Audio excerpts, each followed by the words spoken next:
जब संसार सो रहा होता है और मनुष्य अपने सपनों में खोया होता है, तभी कुछ आत्माएं जाग रही होती हैं।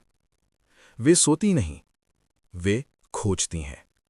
सत्य की खोज में, मोक्ष की तलाश में। वे प्रश्न करती हैं, वे भीतर उतरती हैं। क्या आपने कभी सोचा है कि भगवान शिव और भगवान ऋषभदेव क्या वास्तव में अलग हैं, या फिर ये हमारी दृष्टि का भ्रम है? बहुत पहले, जब धर्म ग्रंथों में नहीं, जीवन में जिया जाता था, जब मंदिर और परंपराएं नहीं, केवल साधना थी, जब मनुष्य प्रकृति के करीब था और आत्मा के भी, तब इस धरती पर दो दिव्य प्रकाश प्रकट हुए।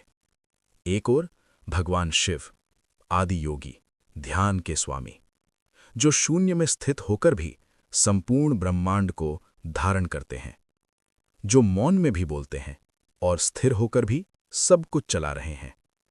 और दूसरी ओर भगवान ऋषभदेव, आदि गुरु, प्रथम तीर्थंकर, जिन्होंने मानव को जीने का पहला मार्ग सिखाया।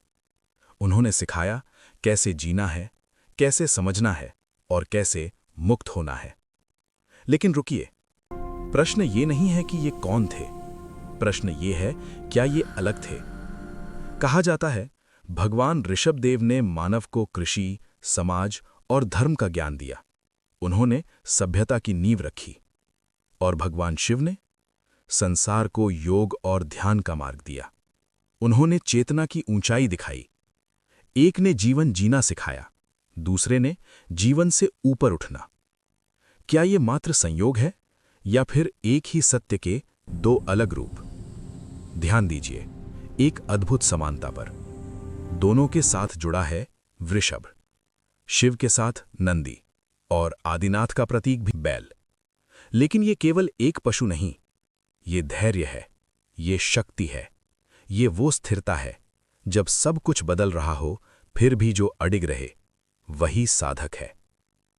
अब एक और गहरी समानता।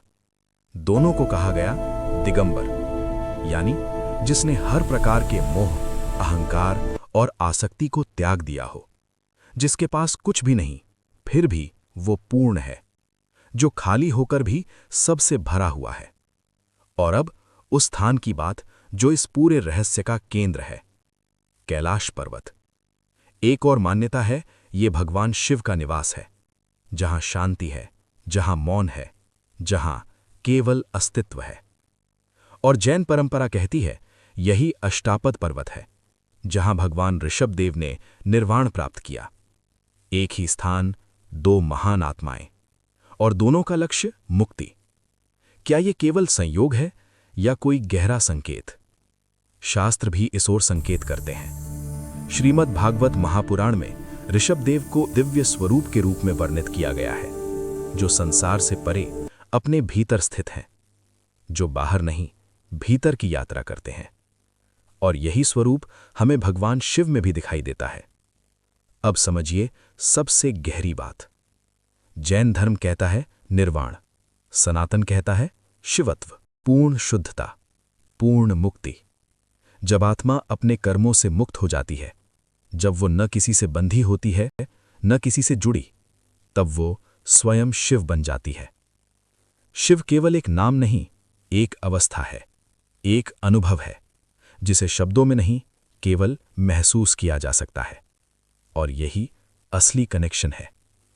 आज की दुनिया में जहां धर्म हमें बांट रहा है, जहां नाम अलग हैं, रास्ते अलग हैं, ये कहानी हमें जोड़ना सिखाती है।